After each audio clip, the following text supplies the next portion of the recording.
Hi my loves, welcome back to my channel. If you're new here, my name is Chloe and I am so happy that you're here.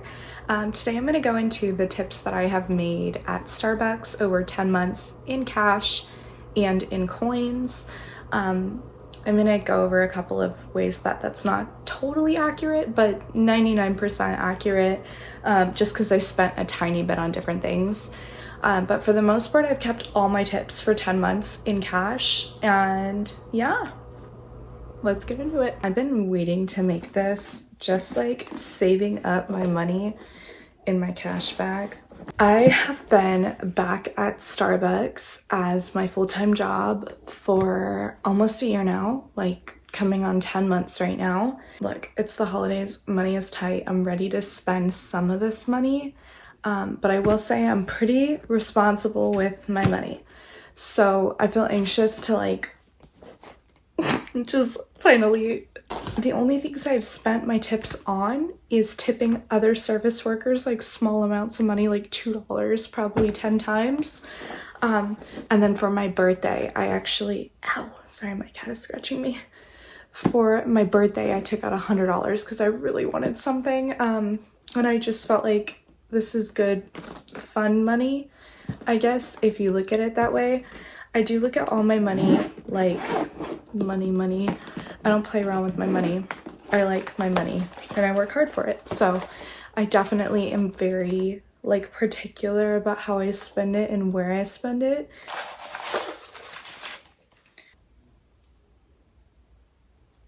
So this is the stack of cash that I have right now.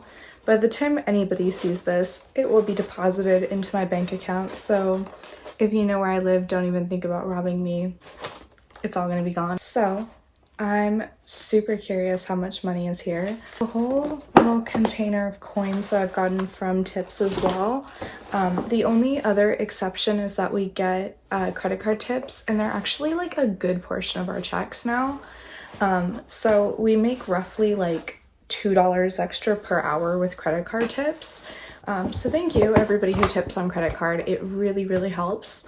But this is purely coin and cash tips. This has nothing to do with the credit card tips.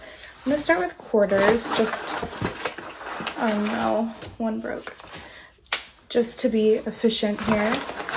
Okay, so for quarters I have 10, 20, 30, 40, 50, 60, $70 in quarters.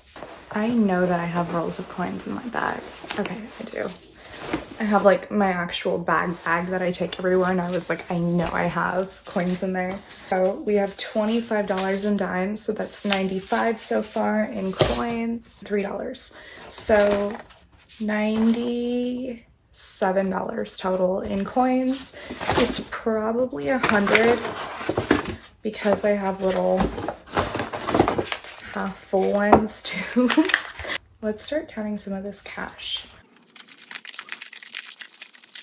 Okay, so this is 80 in ones. So I'm just gonna take a 20 I see. We will make this our first 100. So let's say 200 now.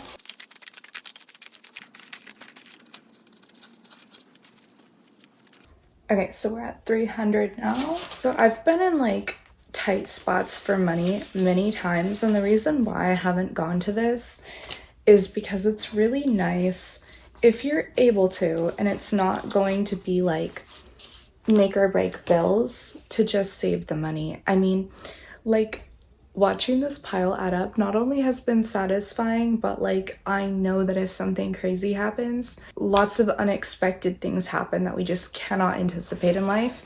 And it's so nice to have like a small security blanket, especially with cash. I don't trust the government with my money, not even gonna lie. All right, we're at 400 now. This is what we have left.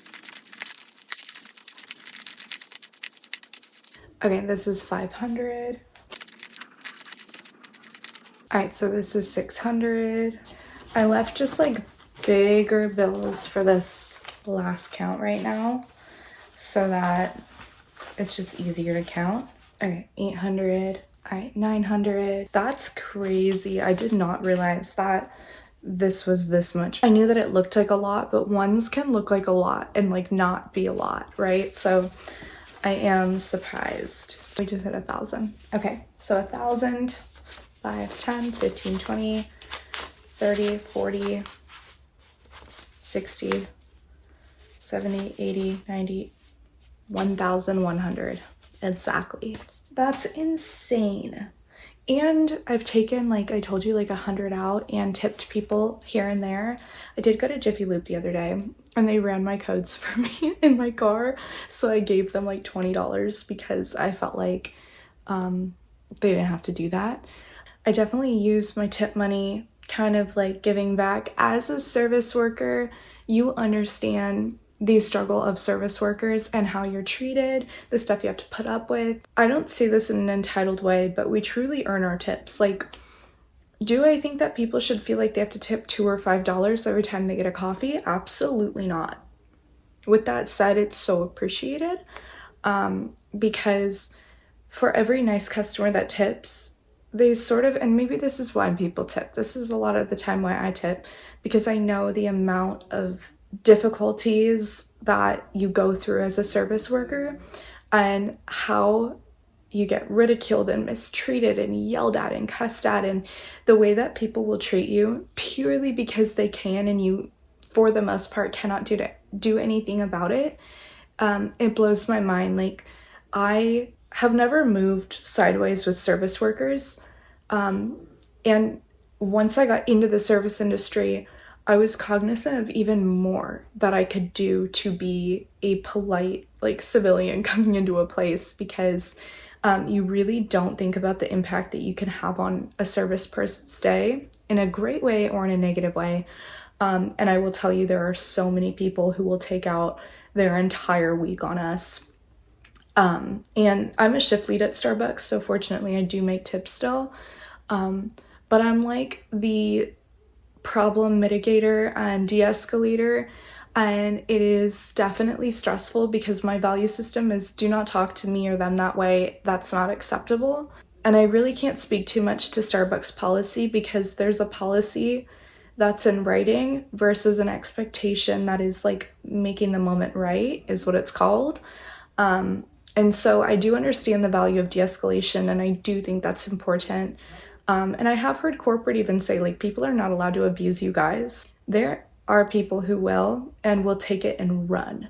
With all that said, I definitely, on one hand, I work for my money and I'm grateful for my money. And on another hand, I'm like, tipping in America is like so funny, because if you're from America, you know that a lot of employers add your tips into your pay when they're like proposing to you why your position's a good paying position, when your tips are not guaranteed.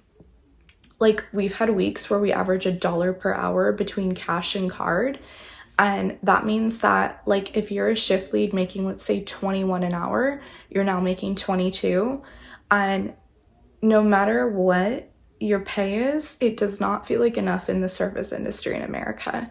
And that's not towards Starbucks. It's not towards any particular company. We just do not get paid enough in this country. It is nice to have this security blanket, and it is nice. I take the struggle of money extremely seriously.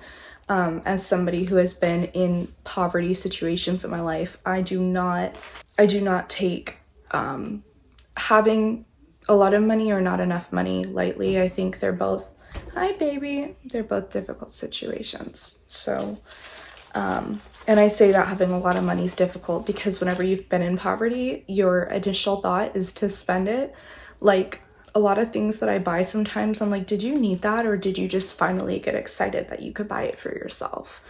And there's such a like stark difference between the two of them, and a lot of times it's easy to overlook spending habits, especially when you get tips. Like, a lot of my coworkers are like, I cannot believe you don't spend your tips, because I'll leave them in the tip thing for like a couple weeks sometimes. And I'm like, yeah, I feel fearful in this economy of not having money. So I am grateful for this. But with that said, we are people who, you know, looking at the appearance, if you're looking at my thumbnail, you're gonna be like, oh my god, that's so much money. Sure, but there's a bigger like conversation surrounding tips in America. I'm not trying to make this serious, like, yay, $1,100, that's amazing, and I'm happy about that, but this wouldn't cover half of my bills for the month. If you're a service worker, you get what I'm saying. I know you do. My mental fortitude has been built by service working. Trust me. All of us, I think. It's like a trauma bond in the service industry of any kind. Or like, I'm sure even in hospitality industry. But thank you guys for watching. I hope you enjoyed this video. If you're thinking about applying to Starbucks, I would say it's a really, really good job to apply to if you're not sure what you're gonna do. A lot of my coworkers use it for college. I am working at Starbucks as I'm finishing my degree right now, and a lot of people utilize it that way, and they offer great health benefits. They offer a lot of things that other companies do not. I know people who are not even a fan of the company necessarily, or like their job responsibilities, but they do their job well so that they could keep the benefits because the benefits are that persuasive to some people. But yeah, thank you guys for watching. I hope you enjoyed this video.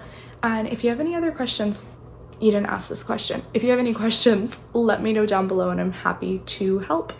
Okay, thank you guys. Take care. Happy holidays. Bye.